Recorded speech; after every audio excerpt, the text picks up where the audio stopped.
अनेकांनी मला विचारलं की तुम्ही अनिल भाऊंना पुढे चाल दिली, तुम्ही थांबला, पण खरं सांगतो मला तुमचा माझा इतिहास तुम्हाला माहित असेल. बापूंच्या पासून या गटामध्ये आमच्या घरातले सर्वच लोक जिल्हा परिषदेला निवडून आलेले आहेत. परंतु आता निवडणुकीचा स्तर इतका बदलला आहे. पूर्वीच्या काळात मी बापूंच्या बरोबर 1997चा काळ होता, कापूसवाडीमध्ये एक बैठकीला आलो होतो. त्या काळात लोक मतं कशी द्यायची, तिथं मीटिंगला आलो, बापूंनी सगळ्यांना बोलवलं, सगळे बसले, सगळेजण म्हणले बापू कापूसवाडीला रस्ता नाही, रस्त्याचं काहीतरी करा. सगळ्यांनी एकमुखी निर्णय घेतला की बापूंनी रस्त्याचं काम करायचं, सगळं गाव बापूंच्या पाठीशी राहील आणि त्यानंतर त्या गावात परत जायची गरज नाही पडायची. एक मत त्या कापूसवाडीचं पडलं. बापूंनी निवडणूक झाल्यानंतर रस्त्याचं काम करून दिलं. कामाला मत असायची. त्या काळातला हा दर्जा होता. जांभुळणीत गेले, जांभुळणीमध्ये जांभुळणी गाव म्हणलं बापू भोजलिंग विद्यालय 100% ग्रँटेबल झाले, परंतु हे विद्यालय जर रयत शिक्षण संस्थेला दिलं तर या ठिकाणी चांगला त्याचा विकास होईल. बापूंनी मान्य केलं. जवळपास 80-90% जांभुळणीनं मतदान केलं आणि त्या काळात 1997 साली शिवसेनेतून आमच्या आई जिल्हा परिषद सदस्य झाल्या. त्यावेळी शब्दाला किंमत होती, माणसाला किंमत होती. पण आजकाल प्रचाराचा स्तर तुम्ही बघताय. जिल्हा परिषदेची निवडणूक कशासाठी असते हे माणसं विसरून गेले. या जिल्हा परिषदेच्या निवडणुकीमध्ये काम काय करते जिल्हा परिषद? जिल्हा परिषद शिक्षणाचं काम करत असते. जिल्हा परिषद महिलांचं काम करत असते, महिला आणि बाल विकास. जिल्हा परिषद आरोग्याचं काम करत असते. या 3 विषयावर गेल्या 2 विरळीच्या सभेमध्ये आणि वरकुटच्या सभेमध्ये कुणी बोलताना तुम्हाला दिसलं का? नाही ना. हे असले काही विषय यांच्या सभेमध्ये नसतात, ना प्रचाराचे त्यांचे मुद्दे असतात. या विरळीच्या सरपंचांनी कापूसवाडी गावचा शाळेचा जो विकास केला तेवढा तरी इथल्या आमदारांनी कुठल्या शाळेचा केला का? त्यामुळे त्यांना जिल्हा परिषदेच्या निवडणुकीत मतं कशी मागायची याचं पण आता ट्रेनिंग घ्यायची गरज आहे. इथं बापूराव नलवडे आहेत, बापूशेठ आमचे, त्यांनी या ठिकाणी अँब्युलन्स देऊन या भागातल्या लोकांचा, गोरगरीब लोकांचा मोठ्या दवाखान्यात घेऊन जायचा प्रश्न, आरोग्याचा प्रश्न मिटवला.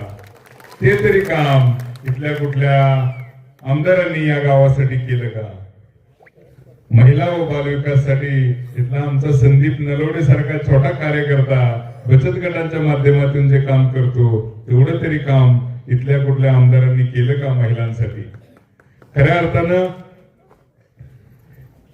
शिक्षण, आरोग्य, महिला बालविकास या विषयावर या नेत्यांनी बोलायला पाहिजे. ग्रामीण भागातले रस्ते या विषयावर लोकांनी बोलायला पाहिजे. पण शेकडो कोटींचे बोर्ड लावणे, शेकडो कोटींचे बोर्ड लावले जातात आणि असं सांगितलं जातं सगळी कामं आम्हीच केली. आता तुम्हाला एक गंमत सांगतो. 2009 पासून एक ग्रस्त आमदार आहेत.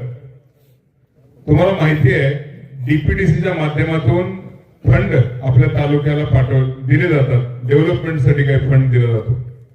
या डीपीडीसीतून येणारा पैसा या तालुक्यातले लोकप्रतिनिधी म्हणून आमदारांच्या सांगण्यावरून विविध कामावर टाकला जातो. जर पैसेच तुम्हाला खर्चायला दिले असतील तर आणि त्या पैशातून या तालुक्यात काम होणार असेल आणि ते सगळी कामं मीच केली म्हणत असेल तर हे कितपत योग्य आहे? विरोधकांनी काय करायचं? पैसे कोणाचे? आपलेच आहेत ना. आपल्याच पैशानं आपलीच कामं केली जातात. त्यात वेगळं काय? म्हणजे आमदार आहे म्हणून सगळं मीच केलं असं नसतं. ही सगळी कामं आपल्याच पैशातून होतात, शासकीय पैशातून होतात, आपल्या मागणीनुसार झाली पाहिजे. पण इथं पद्धत कशी चालू झाली माहिती का? कोणाला डीपी पाहिजे असला तर बोराटवाडीला या. म्हणजे डीपी देणं हे एमएससीबीचं काम आहे, तो आपला अधिकार आहे. पण त्यासाठी कुणाच तरी पाय धरायला लागतात. आता यापुढे सुद्धा कोकडवाडच्या जनतेला जिल्हा परिषदेची कामं काही करायची असतील तर त्यासाठी पाय धरायला बोराटवाडीला जाणार आहे का?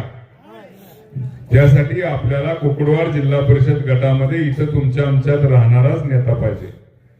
त्यामुळं माझी तुम्हाला सगळ्यांना अशी विनंती आहे, यानंतर आपल्याला अनिल भाऊ देसाईंना ऐकायचे.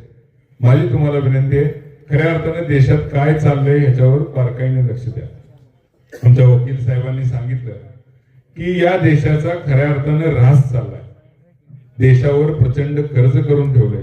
गोरगरीब शेतकऱ्याची कर्जमाफी करताना यांच्या जीवावर येतं. पण 14 लाख कोटीची यांनी अदानी अंबानी सारख्या करोडपतींची कर्जमाफी केली. देशातली आरोग्य व्यवस्था बिघडलेली आहे.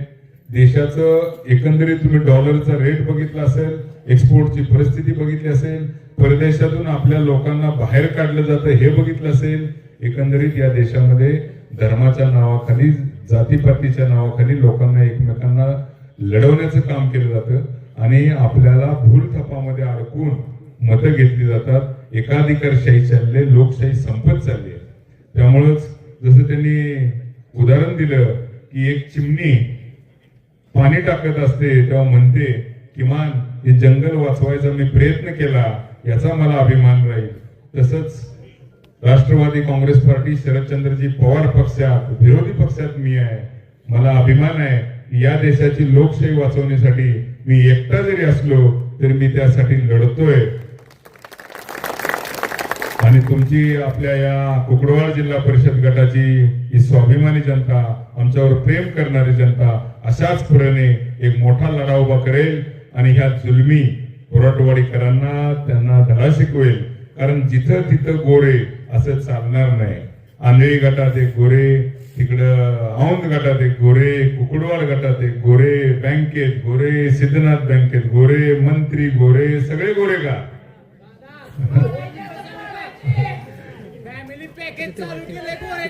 फॅमिली पॅकेज चाललंय. बाकीच्या कार्यकर्त्यांनी कुठे जायचं? सामान्य कार्यकर्ता जो त्यांच्यासाठी लढतो, त्यांच्यासाठी मतं देतो, मतं गोळा करत असतो, त्यानं कुठे जायचं? त्यांना संधी कधी मिळणार? तर त्यांना कसलीच संधी नाही.